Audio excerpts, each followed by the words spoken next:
창세기 3장 10절. 창세기 3장 15절. 우리 함께 봉독하겠습니다. 내가 너로 여자와 원수가 되게 하고 내 후손도 여자의 후손과 원수가 되게 하리니 여자의 후손은 내 머리를 상하게 할 것이요 너는 그의 발꿈치를 상하게 할 것이라 하셨으니. 지난까지 수요일 문답을 마쳤고요. 이제 오늘부터 성경 66권을 매주 한 권씩 복음을 중심으로 이렇게 정돈하면서 읽어가려고 합니다. 말씀만 듣고 끝나지 마시고 한 주에 성경 한 권씩 한번 통독으로 도전해 보시면 성경 전체가 주시는 또 주의 은혜가 있을 줄로 믿습니다. 오늘 창세기 3장 15절의 말씀을 읽었는데요. 창세기는 연대선으로 기록해서 맨 처음에 둔 성경이 아니라 성경 전체의 가장 중요한 내용을 잘 나타냈기 때문에 성경 맨 앞에다가 편집을 하게 된 겁니다. 3세기경에. 그래서 이 창세기는 네 가지 사건과 네 인물과 네 가지 문화를 가지고 복음을 우리에게 깨닫게 해주시는데요. 먼저 네 가지 사건을 보겠습니다. 성경을 1장부터 쭉 읽어가면서 말씀을 나눌 기회도 아마 있겠죠. 다른 데서는 지금 창세기, 출애굽기를 그렇게 하고 있는데 저희는 창세기 전체가 우리에게 주시는 메시지, 이것을 어떤 중심으로 인도받을 것인가, 복음의 안경을 끼고 보면 복음을 말씀하고 있거나 이것을 알고 있는데요. 그 첫 번째 사건이 에덴 동산 사건입니다. 창세기 3장 1절부터 20절에 나와 있는데 여기에 에덴 동산 사건의 가장 핵심 구절은 창세기 3장 오늘 읽었던 15절 말씀입니다. 원시복음이라고도 하고 하나님을 떠난 우리에게 회복될 유일한 하나님의 약속을 말씀하신 거죠. 영국의 유명한 부흥 전도자 로랜드 힐 목사님이 있었다고 하는데요. 거리를 지나가다가 본 일인데 여러 마리 돼지가 어떤 사람들을 따라오고 있었대요. 그 사람은 도살장으로 돼지들을 끌고 가는데 이 돼지들이 순순히 따라가는 겁니다. 분명히 이 짐승들은 도살장으로 끌려가면 본능적으로 죽게 된다는 걸 느끼고 들어가지 않으려고 버티는데 어떻게 저렇게 쉽게 돼지들을 끌고 갈 수 있을까? 이제 물어봤더니 비법을 알려주더래요. 완두콩 바구니를 들고 돼지들에게 계속 흘려주면 그거 먹느라고 정신 못 차리고 도살장까지 끌려간다는 거예요. 사실 그 목사님이 그렇게 예를 들었지만은 마귀가 우리를 유혹하는 방법이죠. 쾌락의 콩, 욕심의 콩, 어리석음의 콩, 그런 죄의 콩, 이런 헤아릴 수 없는 많은 종류의 하나님 없어도 살만하다, 이런 가능성의 콩들을 우리 앞에 계속 뿌리니까 그거를 주워 먹으면서 따라가다 보면 우리 영혼의 도살장인 지옥으로 가게 되는 거죠. 참 안타깝습니다.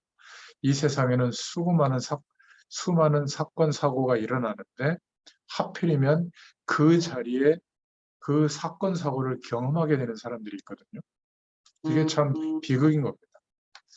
그래서 우리 인생을 돌이켜보고 세상을 보면서 이 에덴 동산의 사건은 뭘 말하고 있는가 하면 하나님께서 말씀으로 모든 것을 창조하셨다.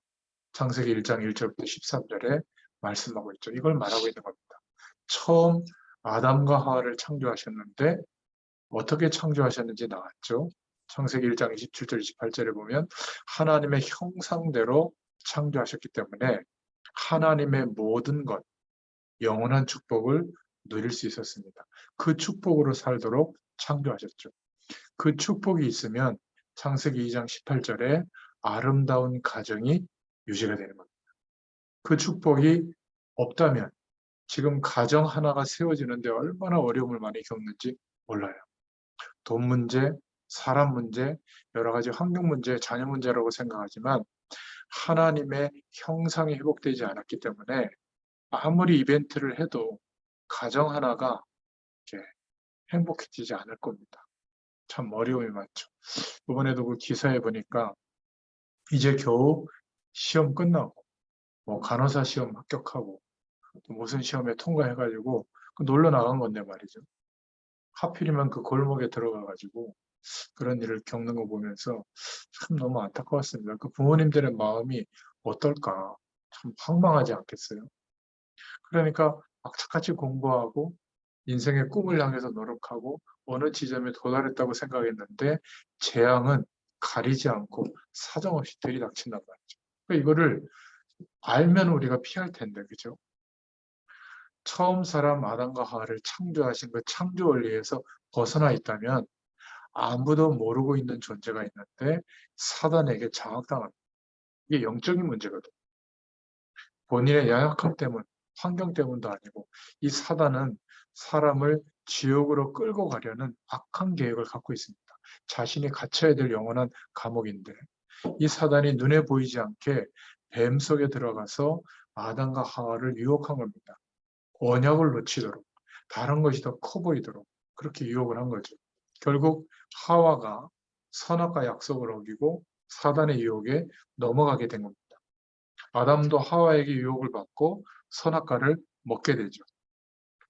제가 오늘 발치를 해가지고 약간 발음도 잘 안 되고 좀 그렇습니다. 이해하시고 들으시기 바랍니다. 나중에 들으시는 분들은 2시간 전에 일을 하나 뺐는데 그래서 발음도 좀 세게 못하고 그러면 양해해 주시기 바랍니다. 사실 하나님을 떠난 그때부터 저주가 인간과 이 세상에 들어오게 된 겁니다.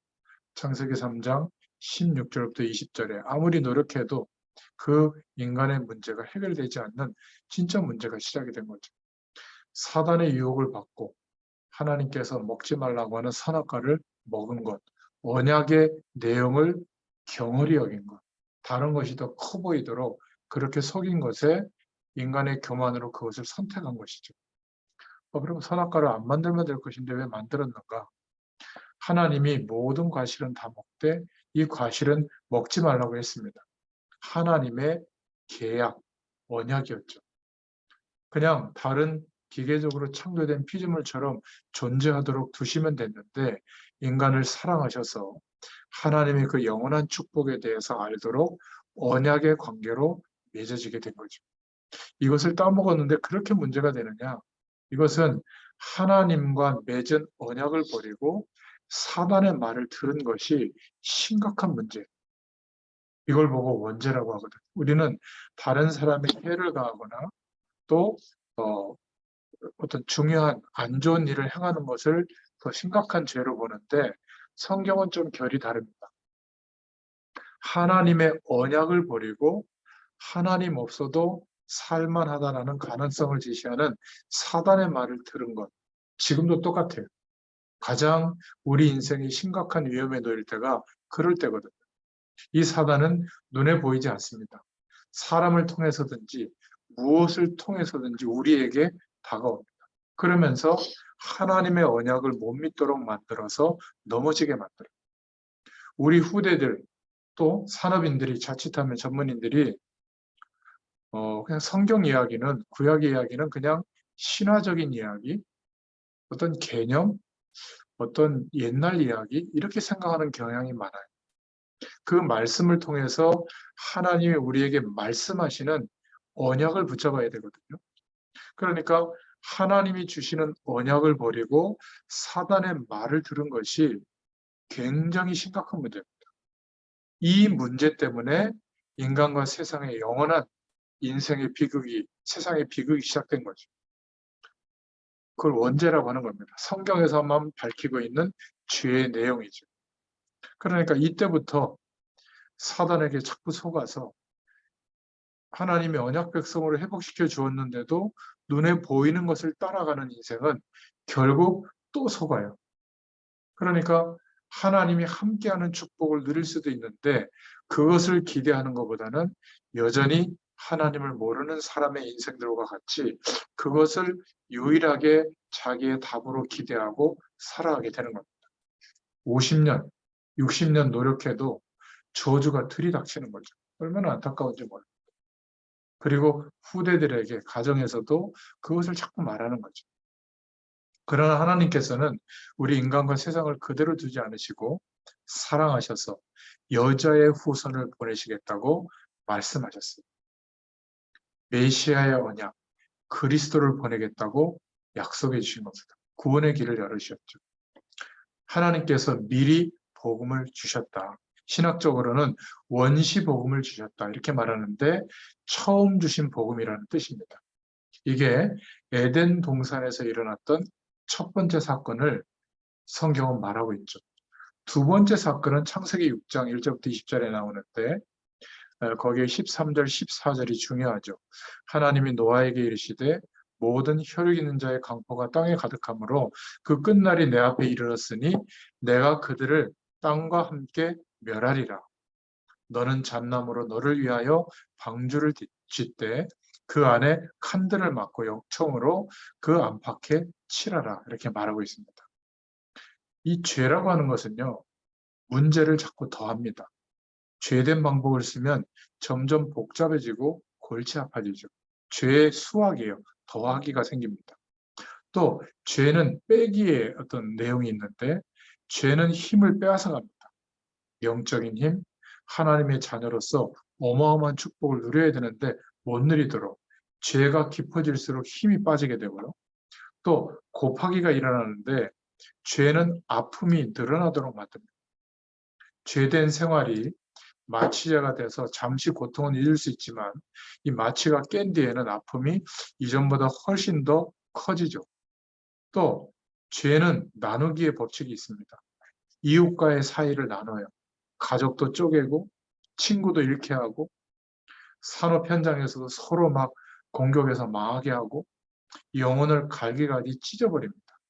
그래서 창세기 3장 15절 하나님께서 처음 주신 이 구원의 약속을 잊어버리게 되면 홍수 사건이 일어났던 노아 시대처럼 위에서 떨어진 자라는 뜻의 네피림의 시대가 옵니다. 사단의 시대가 오는 거죠. 타락하고 범죄된 거 이런 것만 자꾸 가르치는데 뭐든지 성경을 자꾸 떠올리면서 이거 하면 복 받고 이거 안 하면 벌 준다. 율법적으로만 자꾸 해석하거든요. 그러니까 예배를 드려도 우상 숭배를 할 수밖에 없는 겁니다. 돈이 우상이고 세속적인 복이 우상이고 이러니까 하나님을 떠나서 시작된 물 밖에 놓여진 물고기처럼 해결될 기미가 없는 노력을 하면서 결국 자기 힘으로 할 수 없다는 것을 모르고 끝까지 노력합니다. 영적 문제가 덮치는데도 포기가 안 되는 거죠. 이게 하나님 모르는 사람들이 걷고 있는 세상의 내용입니다. 창세기 6장에 아주 중요한 것이 네피림 시대예요. 지금도 똑같은 사건이 계속되고 있습니다. 이때부터 인간은 스스로 안 그러려고 하는데 노력해도 저주 가운데 빠지게 됐다는 것을 말하고 있죠. 우상을 섬기고 타락하고 가정이 파괴되고 사단의 문화가 완전히 자리 잡게 되고 이제는 아예 이름을 내놨죠. 할로윈이라고. 쓸데없는 문화가 들어와가지고 말이죠.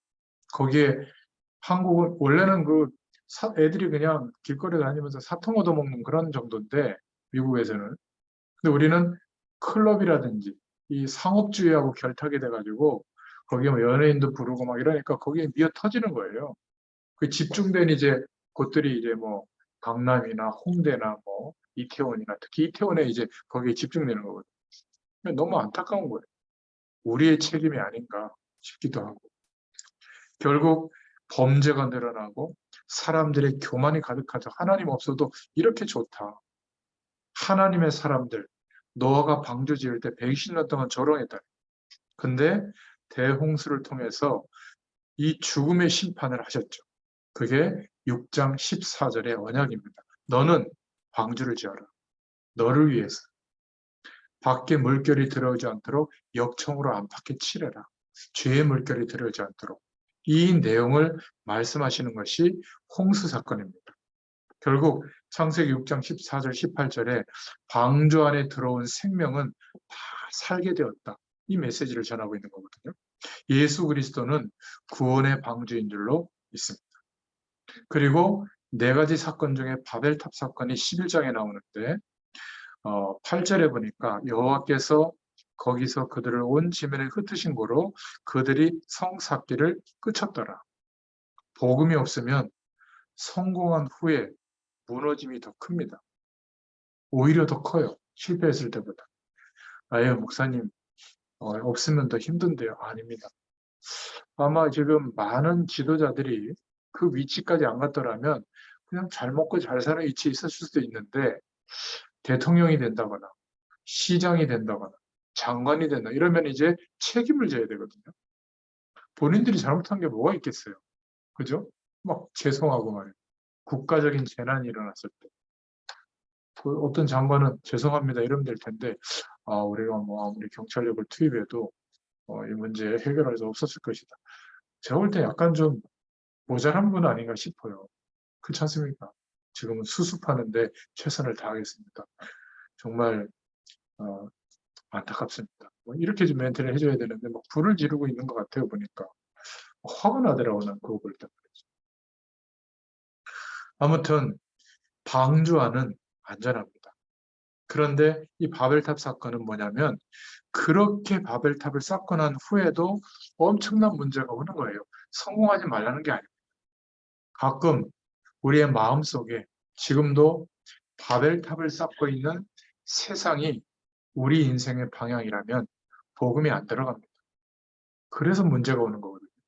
그래서 얻어진 형성된 바벨탑은 무너지게 되어 있어요. 홍수 이후에 사람들이 많아지기 시작했는데 이러니까 또 하나님과의 언약이 희미해지고 내용이 뭐죠? 우리의 실력을 모으자. 이런 사람들이 늘어나고 우리의 이름을 내자. 이런 사람들이 모이고 이러니까 그 모든 노력을 기울여서 성을 하늘까지 쌓자. 바벨탑을 세우기 시작한 겁니다. 흩어짐을 면하자. 땅끝까지 하나님의 언약이 전달돼야 되는데 흩어짐을 면하자. 우리 이름을 내자. 하늘에까지 닿아보자. 결국 우상 바벨탑은 무너지는 겁니다. 하나님께서 말이 다르게 해버린 거죠. 큰 고통과 재난 가운데 혼잡해진 겁니다. 이때 하나님이 누구를 부르셨죠? 아브라함을 부르신 겁니다. 다시 하나님의 언약을 회복시키려고. 창세기 12장 1절부터 9절의 내용이죠. 이 사실이 창세기에 말씀하고 있는 굉장히 중요한 메시지입니다. 네 번째 사건이 요셉과 애굽 사건인데 창세기 45장 1절부터 5절에 나와 있는데요. 5절에 보면 이렇게 말하죠. 쌀 사러 온 형들 앞에서 당신들이 나를 이곳에 팔았으므로 근심하지 마소서. 한탄하지 마소서. 하나님이 생명을 구원하시려고 나를 당신들 앞서 보내셨습니다. 이렇게 고백합니다. 여러분, 이 요셉과 애굽 사건은 뭘 말하죠? 시대마다 강대국들이 있는데 이게 중요하고 문제인 겁니다. 하나님께서 이스라엘 민족이 복음 운동을 감당하지 못할 때마다 강대국을 들어서 이스라엘을 치거나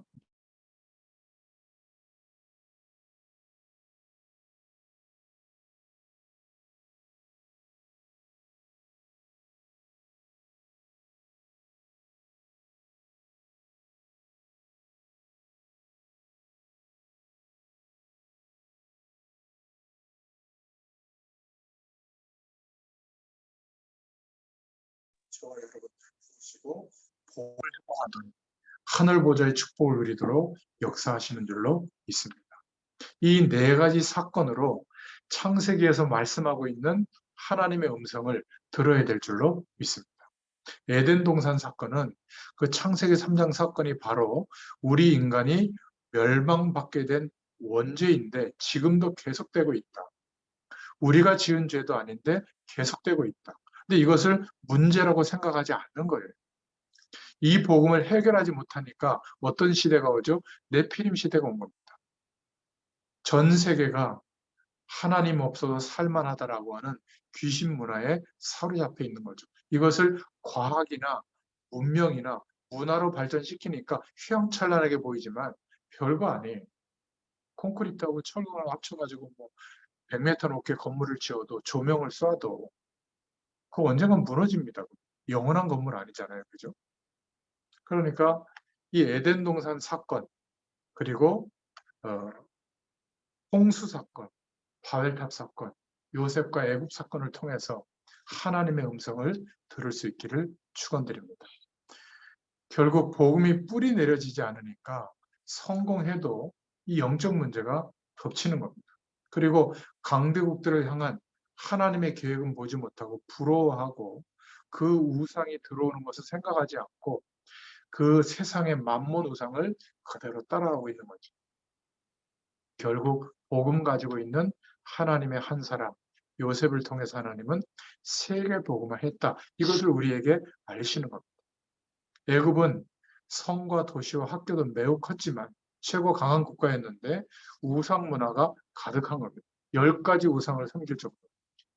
전 세계를 우상으로 채우려는 계획을 가진 그런 나라입니다. 이때 하나님이 요셉을 부르셨죠. 그 요셉이 언약을 붙잡고 있었기 때문에 노예로 있던 보디발 집에도 하나님이 큰 복을 내렸고 요셉이 갇힌 감옥에도 하나님의 큰 은혜가 임한 겁니다.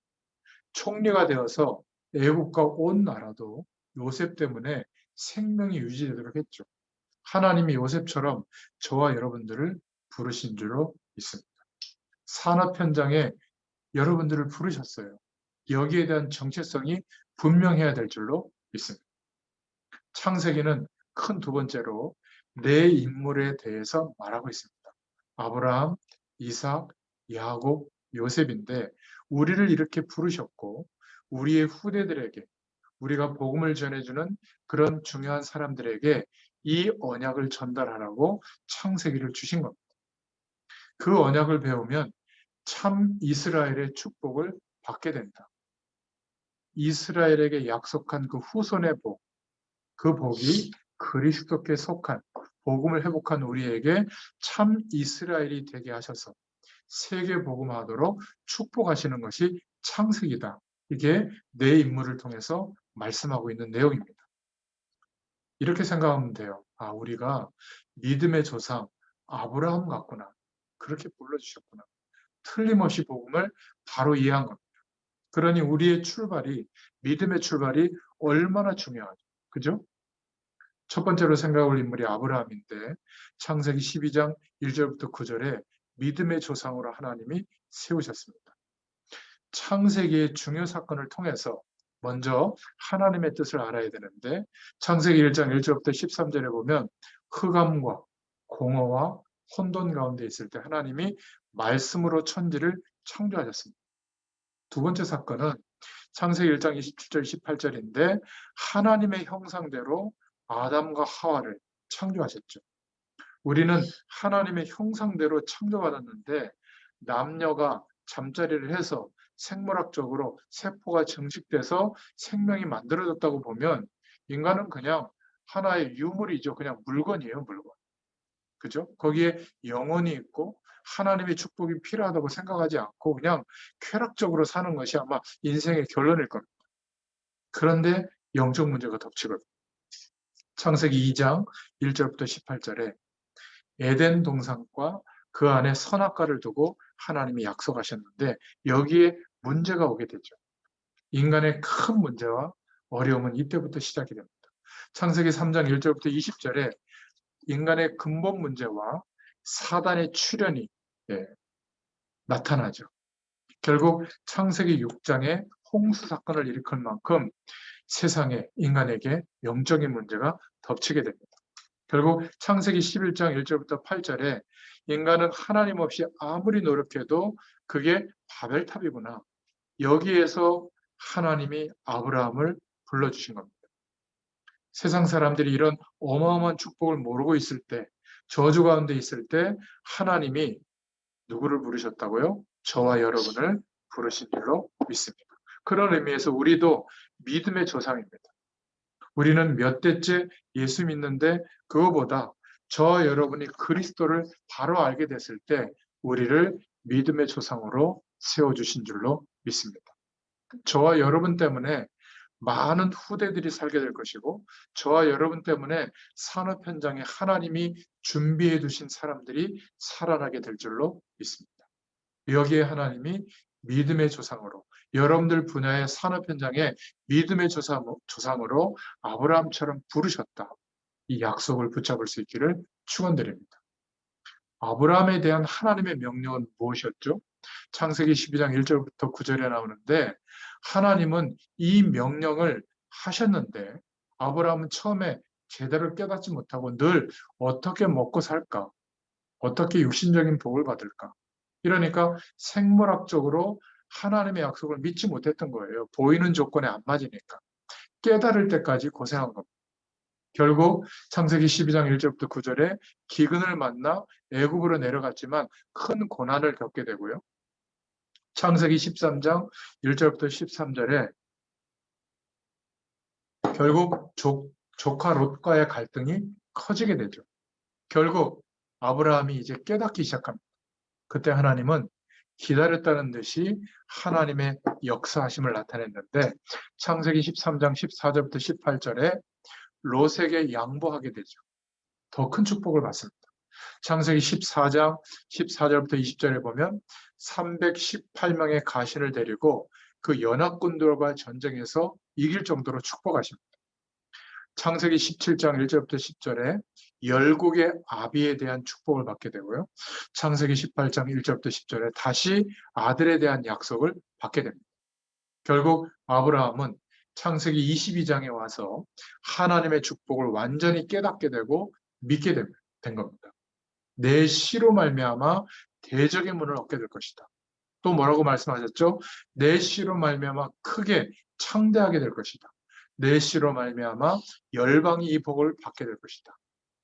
여러분, 저와 여러분을 믿음의 조상으로 부르셨기 때문에 괜히 고생하지 마시고 아브라함이 요모조모로 막 대책을 세우다가 결국엔 고생하다가 나중에 완전히 깨달았거든요. 못 깨달을 것이 없죠. 왜냐하면 복음 때문에 저와 여러분을 가문 살리는 또 현장 살리는 여러분들 분야를 살리는 산업 현장에 믿음의 조상으로 부르신 줄로 믿습니다. 이 언약이 실제가 돼야 되고 전달돼야 될 줄로 믿습니다. 그래서 창세기 22장 1절부터 12절에 아들 대신 수양을 예비하신 하나님의 축복을 정말 알게 하셨죠. 시험을 통과할 때. 그때 22장 13절부터 20절에 좀 전에 말씀드린 것처럼 내 씨로 말미암아 뭘 얻는다고요? 대적의 문을 얻게 될 것이다. 그리스도가 올 것을 말씀하고 있고 내 씨로 말미암아 창대하게 될 것이다. 세상적인 복도 또 땅끝까지 이 복음이 증거되어지는 것도 이루어지게 될 것이다. 내 씨로 말미암아 열방이 복을 얻게 될 것이다. 이 약속을 받게 되죠. 참 너무 놀랍지 않습니까? 아브라함은 이때부터 믿음의 조상으로 인도받게 되죠. 두 번째 인물이 이삭인데요.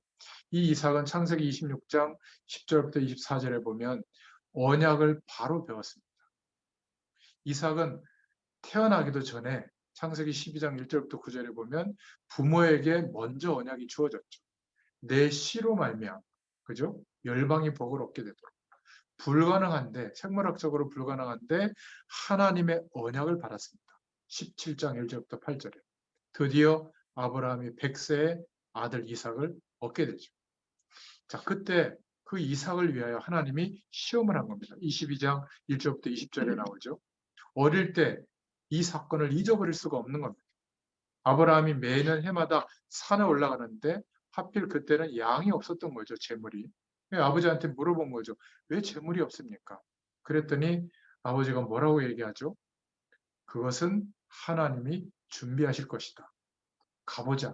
올라갔더니 하나님 너를 바치라고 한다. 번제로. 꽁꽁 묶어놓고 막 내리치려고 할 때 그때 하나님의 음성을 듣잖아요. 수양이 대신 예비돼 있던 거예요. 이삭이 몸소 그때 어떻게 해서 쉬운 말로 죽을 뻔했는데 수양 오실 메시아 그 약속을 붙잡게 된 거죠. 확실한 언약이 된 겁니다.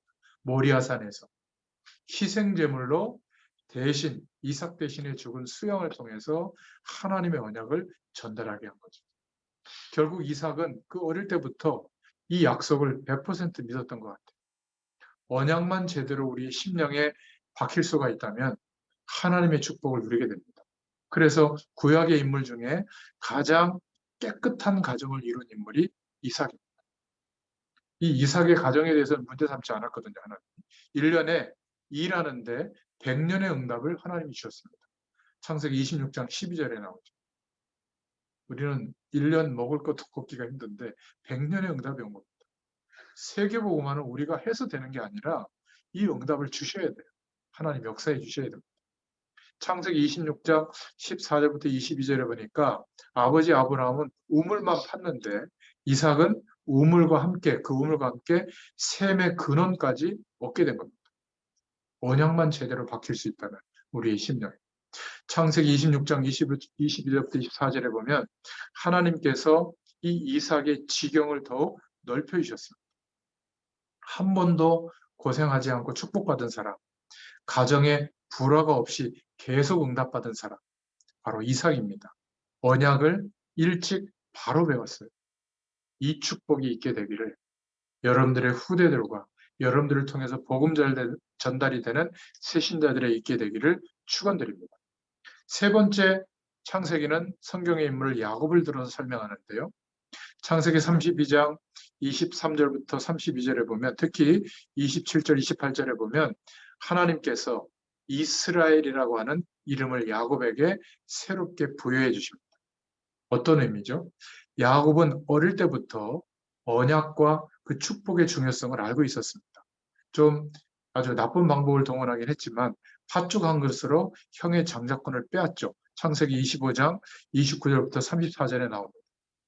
야곱과 에서는 차이가 딱 하나밖에 없어요. 에서는 훌륭했습니다. 그런데 하나님의 언약, 하나님의 은혜를 조금 우습게 생각했습니다. 그러나 야곱은 하나님의 언약과 은혜가 얼마나 중요한지 알고 그 약속을 얻기 위해서 좀 좋지 않은 방법이었지만 동원해서 그 약속을 얻게 됩니다.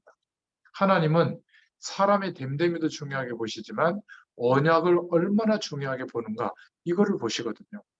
아버지를 속여서 형의 축복을 대신 받죠. 아주 나쁩니다. 창세기 27장 18절부터 30절에. 그런데 그 축복이 제사장권이기 때문에 그대로 임합니다. 결국 막 분이 일어난 형의 미움을 피해서 27장 41절부터 45절에 보면 도망가다가 큰 은혜를 받죠. 결국 야곱은 피난길에서 하나님의 은혜를 받습니다. 그런데 주의할 것이 있어요. 야곱을 보면서. 인본주의를 너무 많이 썼기 때문에 이삭하고는 다르게 고생을 엄청 합니다. 그래서 나중에 바로왕 앞에서 축복 기도하면서 뭐라고 자기에 대해서 얘기하죠? 험악한 세월을 살았다고 표현합니다. 야곱이 아버지를 속였는데 자기도 평생 속게 되죠. 외삼촌 라반의 집에 가서 그 오랜 시간을 계속 속습니다. 그러나 야곱을 통해서 하나님은 언약의 흐름이 계속되게 했습니다. 결국 도망가다가 28장 10절부터 24절에 베델의 축복을 보게 되죠. 고백을 하게 됩니다. 영원한 하나님의 축복을 알게 되고 하나님 앞에 11조의 서약을 하게 됩니다. 자기의 모든 것을 쏟아붓고 이제 하나님의 것으로 인도받겠다고 하는 고백을 하게 됩니다. 결국 창세기 31장에 보면 외삼촌 라반의 집에서 재산을 모으게 되죠. 라헬 때문에 20년간 처가살이를 하는 장면도 나옵니다. 그런데 하나님은 재산을 많이 모으게 하는 게 목적이 아니라 다시 언약의 땅으로 가야 되잖아요. 그래서 고향으로 돌아오게 되죠. 32장에 나옵니다. 그런데 사랑하는 라헬이 그 고향에 있던 아버지의 우상 드라빔을 숨겨왔죠. 참, 그래서 하나님이 빨리 불러갑니다, 라헬이. 더 두었다가는 언약 전달되는데 방해되니까. 결국 야복 강가에서 천사와 씨름하면서 기도하다가 이 응답을 받게 되는 겁니다. 너는 더 이상 야곱이라고 하지 말고 이스라엘이라고 해라. 하나님이 이스라엘 백성에게 주신 신분을 약속한 거죠. 그 이름 속에 나라가 들어있습니다. 그 이름 속에 세계복음화의 축복이 들어있거든요. 너는 이제 이스라엘이라고 해라. 노벨상 3분의 1을 가져간 이스라엘.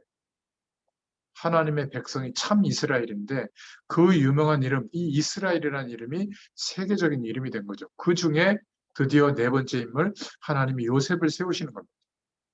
이 요셉을 통해서는 창세기 45장 1절부터 5절에 나와 있는데요. 세계 복음화라고 하는 언약을 우리에게 주신 것을 말씀하고 있는 겁니다. 하나님이 우리를 부르신 것, 모든 언약적 축복이 포함되어져서 세계 복음화 때문에 부르셨다는 것을 창세기는 말하고 있어요. 여러분들의 산업 현장도 세계 복음화 때문에 하나님이 허락해 주셨다고 믿으셔야 됩니다. 우리는 뭘 할 수 있다 없다가 아니에요. 이미 비전을 주셨어요. 가지고 있는 겁니다.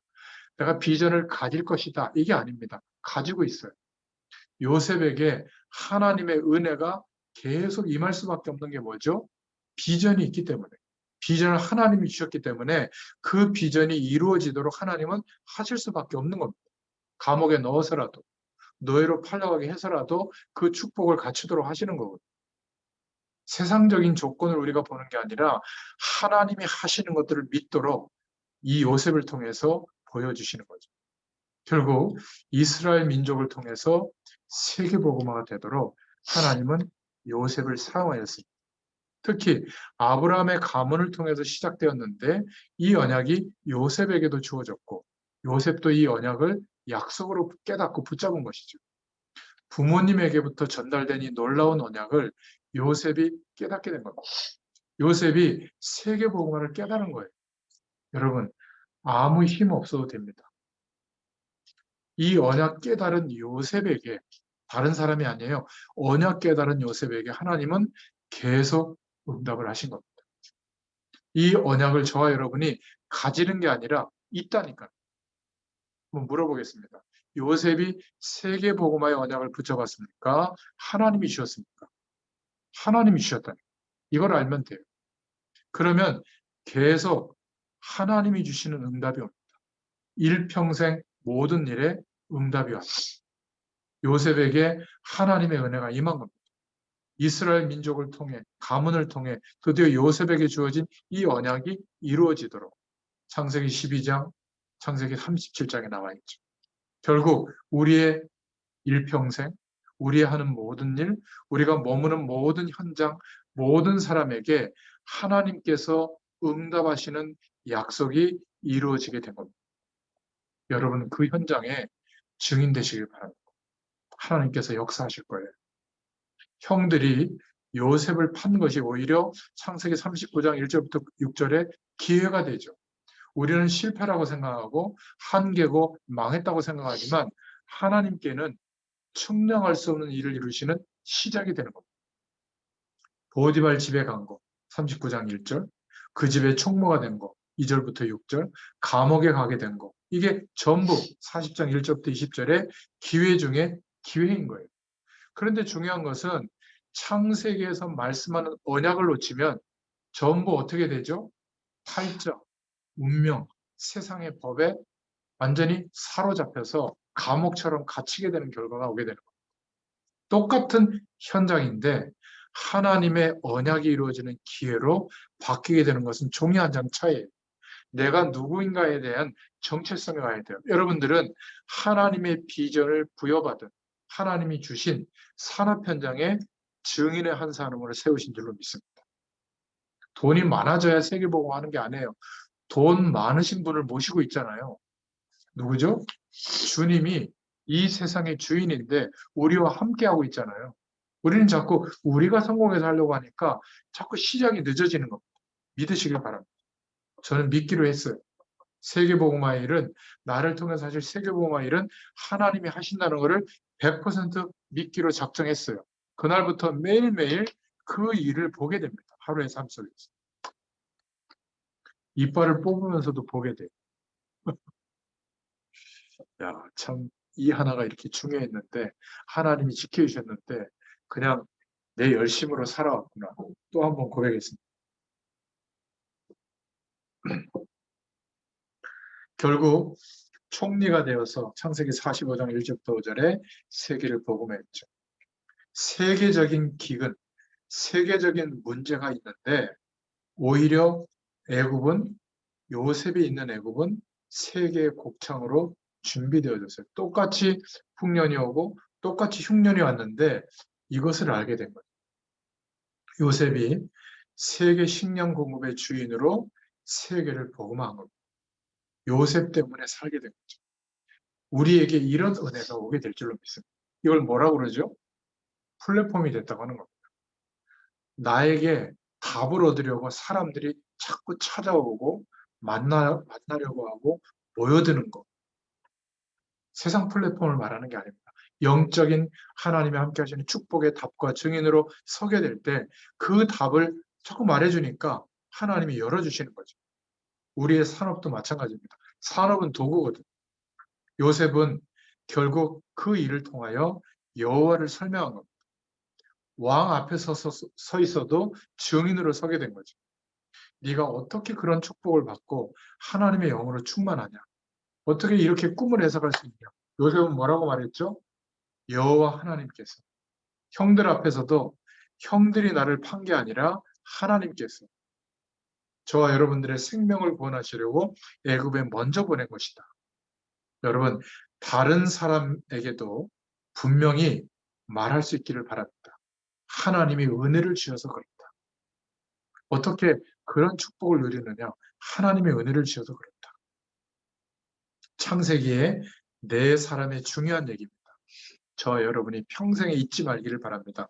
이것을 한목에 묶어버리면 저와 여러분 때문에, 여러분의 후대 때문에, 여러분들이 전달해준 복음의 사람들 때문에 하나님의 언약이 전달된다. 그 말이에요. 그 언약을 받은 하나님의 자녀는 세계를 살리는 축복을 받게 될 줄로 믿습니다. 그 축복을 받아야 세계복음화 할 거 아니겠어요? 시간이 가면 갈수록 알게 될 줄로 믿습니다. 세 번째로 창세기는 네 가지 문화를 회복시키라는 메시지.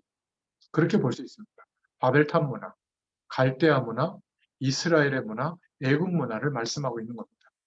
첫 번째로 이 바벨탑 문화는 8절에 창세기 11장 1절부터 8절에 보면 8절에 요절이 나오는데 여호와께서 거기서 그들을 온 지면에 흩으신 거로 그들이 성 쌓기를 그쳤더라. 바벨탑 문화는 지금도 똑같은 현상으로 나타나고 있습니다. 그 속에 인간들은 어떤 모습이죠? 끝없는 성취욕과 끝없는 성취감, 그것을 향해서 불나방처럼 막 불에 달려드는 것처럼 자신의 힘으로 그 욕구를 막을 수가 없어요. 역대 역사의 영웅들, 전쟁광들, 세상에 성공한 사람들이 전부 성취욕을 향해서 자기의 이름을 내고 자기의 영광을 드러내려고 하는 그 성취욕. 결국 바벨탑이 무너진 사건의 배경은 뭐죠? 11장 1절부터 8절에 나오는데 우리의 힘을 모으자. 우리의 이름을 내자. 흩어지지 말고 성을 하늘에까지 쌓자. 지금 지구상에는 모든 학문과 모든 문화와 내용들이 다 야망을 가르쳐요. 노력하면 이렇게 된다. 심지어 교회에서도 이렇게 신앙생활 잘하면 이런 엄청난 축복을 받는다. 세속주의를 가르치고 있습니다. 우리는 주의해야 돼요. 우리는 우리의 야망이 아니라 하나님이 주신 비전이 무엇인지를 가르쳐줘야 됩니다. 이게 바벨탑 문화를 통해서 보여주시는 하나님의 언약이에요. 우리는 하나님의 자녀입니다. 하나님의 비전이 저와 여러분 속에 있어요. 그런데 세상 속에 살다 보니까 유혹받기가 쉽죠. 큰 인물일수록 야망이 큽니다. 지구상에 지금 큰 문제를 일으킨 사람들이 전부 이 하나님 없는 야망 때문에 일어나는 거죠. 앞으로도 심각한 결과들이 많이 올 겁니다. 우리 후대들, 렘넌트들, 복음의 사람들이 진짜 성공을 해야 되는데 우리는 야망이 아니라 비전 때문에 승리하시길 바랍니다. 우리는 무엇 때문에 이런 바벨탑 문화에 빠지게 될까? 돈 잘 벌고 잘 사는데 바로 창세기 3장에 말하고 있는 근본 문제가 해결이 안 됐기 때문에. 창세기 3장 내용이 뭐죠? 하나님 없어도 된다는 거예요. 야망을 말하는 겁니다. 네가 이것을 따먹는 날에는 하나님처럼 될 것이다. 결국 그래서 세상의 문화에 심취해 사는데 아이러니하게도 창세기 6장 1절부터 20절에 가정 문제가 해결이 안 되는 겁니다. 참 저희 집을 보면요. 참 특이하게 살아요, 각자. 정상적인 많은 사람들이 걸어가는 길로 다 5명이 안 살아요. 근데 조화가 이루어져요. 복음 때문에.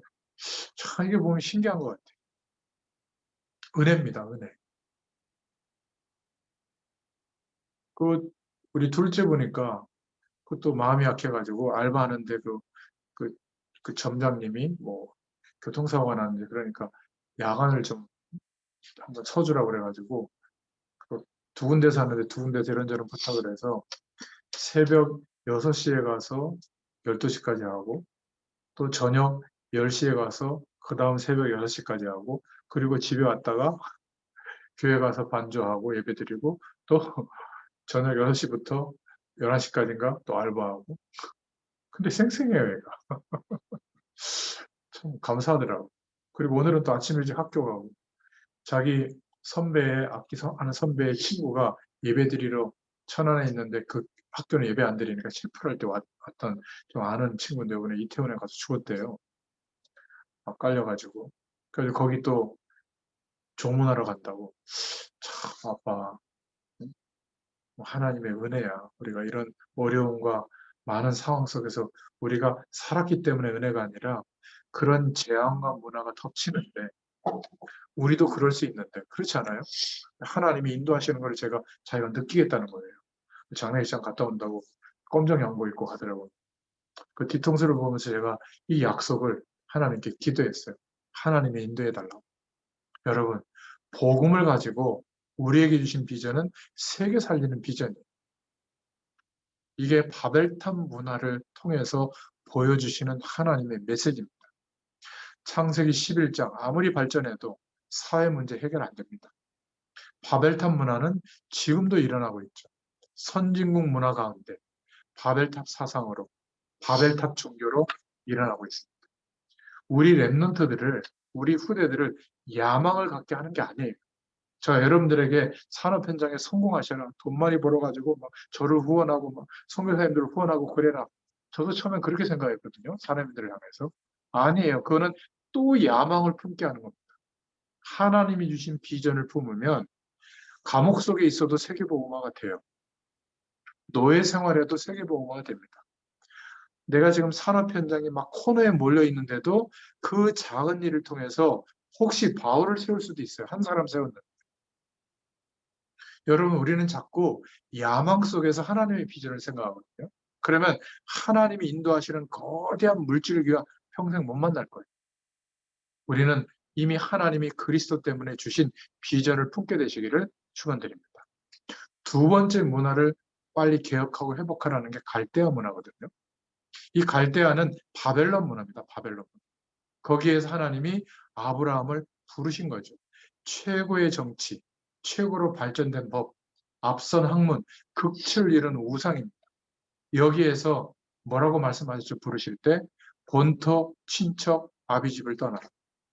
그 갈대아 문화, 우상에서 빠져나오라는 거죠. 하나님이 그 당시의 시대를 살리려고 렘넌트로 아브라함을 세우신 겁니다. 준비시켰죠. 결국 후대의 약속까지도 말씀하셨죠. 세계를 살리시기 위해서. 아브라함에게 뭐라고 말씀하셨죠?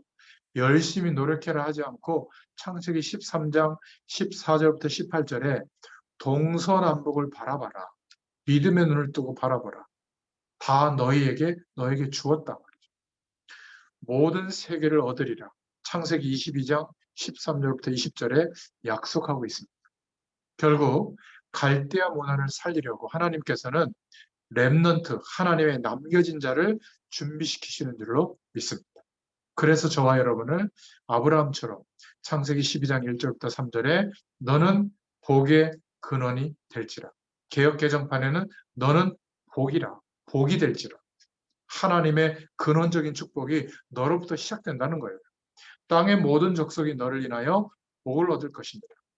창세기 22장 13절부터 20절에도 내 씨로 크게 성하여 하늘의 별과 같고 바닷가의 모래와 같게 하리니 내 씨가 그 대적의 문을 얻으리라. 또 내 씨로 말미암아 천하 만민이 복을 얻으리니. 할렐루야. 우리가 복음 전달해주는 그 사람을 통해서 그 생명의 씨가 세계 복음화의 문이 열려지는 하나님이 역사하시는 문이 될 줄로 믿습니다. 결국 이삭에게 이 언약을 전달하도록 하나님이 만드셨죠. 창세기는요, 이 믿음의 눈을 뜨고 보면 약속으로 붙잡을 게 너무 많아요. 이 네 사람에 대해서는 부모가 배울 언약이라고 본다면 이 네 사건은 지금도 이렇게 일어나고 있구나. 영적인 눈을 뜨게 해주고 또 이 네 군데 문화를 통해서는 세상 문제가 왜 일어나고 있고 거기에서 빠져나오려면 어떻게 해야 되느냐. 모든 책과 지식이 바벨탑 문화입니다. 담쌓으라는 게 아니라 거기에서 아무리 노력해도 비전이 이루어지는 게 아니라 야망만 생겨요. 자칫 잘못하면 그게 맞는 것처럼 보입니다. 지금 나와 있는 책들을 볼 수 있는 관점이 있어야 될 줄로 믿습니다. 우리는 이것을 복음 문화로 바꿔야 돼요. 우리 인생을 통해서. 여러분들의 산업을 통해서. 굉장한 하나님의 비전이 주어졌는데 어떨 때는 미국이 시작될 때 실용주의라는 도구를 통해서 하나님이 역사하시기도 했어요. 그것은 그 시대에 필요한 것이지 지금 계속 필요한 게 아닙니다. 하나님은 역사와 시대를 움직여서 세계화라는 그런 게 있었잖아요. 재료는 여기서 찾아오고 공장은 저기서 짓고 조립은 여기서 하고 뭐 마케팅은 여기서 하고 또 물건은 어느 나라에서 팔고 이게 세계가 같이 먹고 사는 시대를 하나님이 만들어준 거예요. 지금은 어떤 시대죠? 쇄국 정책을 하고 있어요. 자기 나라만 먹고 사는 겁니다. 강대국일수록 더 하거든요. 아마 전쟁이 또 일어날지는 모르겠어요. 자기네 나라만 먹고 사는 시대가 되면 그 밑에 서로 먹고 살기 위해서 오픈했던 나라들은 싹 망하거든요. 지금 경제가 어마어마한 구조로 바뀌고 있어요. 왜 그렇게 하시느냐? 그 시대의 기준은 하나님이 그 시대에 이 복음의 능력이 언약이 전달될 하나님이 사용한 것이지 지금 우리 시대, 지금 시간표에도 꼭 그게 필요하다? 아니에요. 여러분들의 산업 현장에도 하나님이 인도하시는 것을 볼 수 있도록 하나님이 눈을 열어주시기를 축원드립니다. 야망 속에 있다면 이 눈이 안 열릴 거예요. 지금 우리에게 필요한 것은 복음입니다. 그래서 갈대한 문화를 바꾸려면 복음을 제대로 이해해라. 그리고 복음으로 출발해야 된다. 우리와 저와 여러분의 야망이 아니다. 이 메시지를 창세기를 통해서 말씀하고 있는 겁니다. 이번 주에 창세기를 한번 묵상하면서 통독을 해보세요. 중요한 하나님의 음성을 주실 줄로 믿습니다. 그래서 지금 갈대아의 우상 문화, 즉 바벨론과 같은 우상 문화를 복음의 문화로 우리를 통해서 바꾸시려고 하는 하나님의 음성이 창세기에 들어있는 겁니다. 세 번째는 이스라엘의 문화인데요. 창세기 32장 23절부터 32절에 나와 있는데 이 메시지의 내용은 뭐냐면 27절 28절에 보니까 그 사람이 그에게 이르되 내 이름이 무엇이냐 그가 가로되 야곱이니이다. 그 사람이 가로되 내 이름을 다시는 야곱이라 부를 것이 아니요 이스라엘이라 부를 것이니 이는 내가 하나님과 사람으로 더불어 겨루어 이겼습니다. 우리에게 이스라엘의 문화, 즉 참 이스라엘의 축복을 회복하라는 겁니다. 하나님이 야곱에게 주신 이름, 내 이름을 더 이상 야곱이라고 하지 말고 이스라엘이라고 해라. 야곱 대신에 이제 우리는 하나님이 영적인 이스라엘로 부르신 줄로 믿습니다. 참 이스라엘 축복을 회복하는 것이 바로 저와 여러분들입니다. 그래서 하나님은 이스라엘 문화와 한국 문화가 좀 비슷하도록 그렇게 하신 것도 있는 것 같아요. 흰 옷을 입는 단일 민족, 산이 많고 종교심이 많은 그런 민족의 특징이 비슷하죠. 그런데 먼저 이스라엘 민족을 세계복음화 때문에 택해 주신 거죠. 모든 민족을 위해서.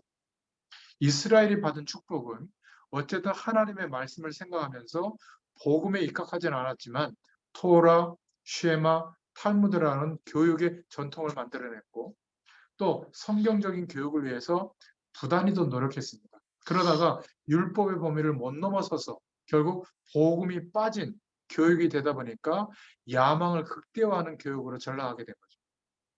그리고 최고 영향을 미치는 가정교육에 힘썼습니다. 또 이스라엘 국가를 통해서 율법과 복음이 설명되도록 하나님이 역사하셨죠. 그 이스라엘의 강점이자 실수는 뭐냐면 선민 사상으로 발전한 겁니다. 복음으로 발전하지 않고 율법 사상, 전통을 중시하는 사상으로 발전해서 스스로 자기를 책망할 정도로 이스라엘 사람들이 여기에 빠져 죽게 된 겁니다. 이걸 우리가 주의해야 돼요. 복음보다 중요하게 생각되는 교회의 전통, 교회의 흐름, 어떤 제도, 절차, 성공의 기준, 이게 복음보다 위에 올라오잖아요. 우리도 모르게 그 틀에 갇혀버립니다. 막 그걸 가지고 사람을 정죄하고 판단하거든요. 그때마다 하나님은 교회사를 바꿔놓으셨어요. 복음 중심으로 돌아가도록. 기득권을 다 무너뜨리고 새로운 복음의 소수를 일으켜서 시대를 바꾸신 줄로 믿습니다.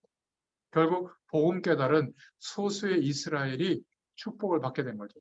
창세기 32장 23절부터 32절에 나오는 야곱에서 이스라엘, 사도행전 9장 1절부터 15절에 핍박자 사울에서 전도자 바울로, 이 이스라엘, 참 이스라엘이 누렸던 복음은 세계를 향하게 한 겁니다. 복음을 놓친 이스라엘은 어떻게 될까? 그래서 저와 여러분들이 또 우리의 랩런트들이 반드시 유대인 복음화 운동을 해야 될 줄로 믿습니다. 이 말은 세계 복음화할 수 있는 기도를 해야 될 줄로 믿습니다. 왜 그렇죠? 저와 여러분이 그리스도를 소유한 참 이스라엘 축복이 회복됐기 때문에 그렇습니다. 네 번째로 애굽의 문화를 창세기는 말하고 있습니다. 창세기 37장 1절부터 11절에 나와 있는데요.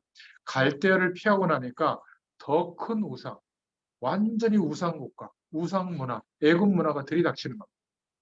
애굽은 어떤 나라였냐면 그 당시에 로마였고 그 시대에 바벨론이었고 그 시대에 세계를 주도했던 국가였습니다. 그리고 당대 우상국가였고 세계를 패망시킬 사단 종교 국가였습니다.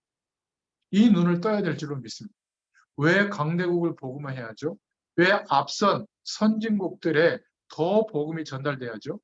이게 저와 여러분들의 사명이 되어야 될 줄로 믿습니다. 물론 낙후되어 있는 문화권이 낮은 나라에도 그 민족에도 복음이 전달되어야 되지만 하나님 없어도 살만한 가능성으로 100% 세팅되어져 있는 강대국, 선진국을 향하여 어떻게 복음 운동해야 될 것인가? 저는 이 생각을 계속하고 있거든요. 그래서 붙잡은 기도 제목이 문화권 복음화예요. 문화를 통해서 어떻게 복음할 것인가? 하나님이 계속 답을 주고 계시거든요. 여러분들의 산업을 통해서 이 애국 문화를 어떻게 바꿀 것인가 한번 기도해 보세요. 랩넌트들이 하나님의 언약을 붙잡게 하시면 저와 여러분들이 랩넌트의 사명을 가지고 이 언약을 붙잡는 순간 이 비전이 주어졌다는 것을 보는 순간 하나님께서 역사하실 줄로 믿습니다. 힘이 없다면 하나님께서 힘을 주실 줄로 믿습니다. 믿으시길 바랍니다. 애굽의 흑암을 막는 하나님의 선교 전략이 있었는데 뭐죠? 그게 바로 창세기 12장 1절부터 9절, 창세기 22장 1절부터 20절, 아브라함의 가문을 선택한 겁니다. 거기에서 언약의 사람, 세계복음할 요셉이 출현하게 된 거죠. 저와 여러분을 그렇게 부르신 겁니다. 저와 여러분의 산업을 통하여 세계복음할 하나님의 사람을 준비시켜 두시고 여러분 현장에 붙여주실 겁니다. 야곱의 자녀, 이 요셉은 창세기 37장 11절에 야곱의 자녀, 언약의 자녀를 출생했고요. 창세기 37장 1절부터 11절에 배달은 형제들에게 어려움을 당했지만 속지 않았어요. 가정 문제. 창세기 39장에 보면 노예 생활에서도 속지 않았습니다. 창세기 40장에 감옥 생활도 속지 않았어요. 대단한 성공, 총리가 돼서도 속지 않았습니다. 자기가 누구인지, 왜 인생을 사는지 분명히 알았습니다. 여러분, 저와 여러분을 통해서 또 우리가 복음 전달하는 그 하나님이 준비한 남겨진 자, 그 랩넌트들을 통해서 네 가지 문화가 개혁되도록 시작하신 줄로 믿습니다. 바벨탑 문화, 갈대안 문화, 이스라엘의 문화, 애굽 문화가 회복되도록 하나님이 우리에게 언약을 주신 겁니다. 복음을 주신 거예요. 이런 문화를 살려내야 되겠고 선진국들을 살려내야 되겠고 하나님께서 요셉에게 주셨던 언약을 주실 겁니다. 그렇다면 우리의 가정 환경이 큰 답이에요. 이상하게 저희 첫째는 자꾸 해외에 가려고 그래요. 내년 4월쯤에는 아마 졸업하고 나서 프랑스로 가서 일단 1년을 살겠다고 막 작정하고 지금 준비하고 있는데 어떻게 해야 될지는 모르겠어요. 하나님이 막 몰아붙이는데 프랑스에 어떤 하나님의 계획이 있나? 제가 봐도 희한해요. 그 뭐 프랑스 또 자기 시험 본다고 또 공부하고 있더라고요. 못 말려. 노예로 갔는데 그게 노예가 아니에요. 경제 공부를 하게 되고 감옥에 갔는데 모든 사람들을 반대파도 끌고 갈 수 있는 정치를 배우게 되고 결국 요셉에게 총리가 되게 해서 세계복음을 한 게 누구죠? 하나님이세요. 저와 여러분을, 우리 후대들을, 우리가 복음으로 신분을 했던 사람들을 하나님은 세계복음화하도록 역사하실 줄로 믿습니다. 창세기를 이번 주에 묵상하시고 통독하시면서 불신앙을 버리고 진짜 내가 구원받았는데 왜 안 될까? 여기에 답을 얻으시길 바랍니다. 이것을 깨달을 때 하나님이 지금도 계속 역사하고 있는데요. 이 문들이 열려지게 될 줄로 믿습니다. 이 축복을 누리시는 창세기 응답을 누리는 한 주간이 되시기를 예수님의 이름으로 축원드립니다. 하나님 참 감사합니다. 성경 말씀을 우리에게 허락해 주시고 말씀을 통하여 언약적 축복의 길을, 언약의 여정의 길을 인도하시는 하나님을 바라볼 수 있도록 은혜를 베풀어 주셔서 감사합니다. 산업 현장에 너무나 많은 사람들이 있지만 이 말씀을 듣는 모든 하나님의 남겨진 자들을 통하여 산업 현장을 회복시킬 증인들로 세워주시기를 소원합니다. 내 인물과 내 사건과 또 내 문화를 바라보면서 하나님이 창세기를 통하여 말씀하신 그 언약을 붙잡는 또 한 줄이 되도록 역사하여 주시옵소서. 예수님의 이름으로 감사하며 기도드렸습니다. 아멘. 감사합니다.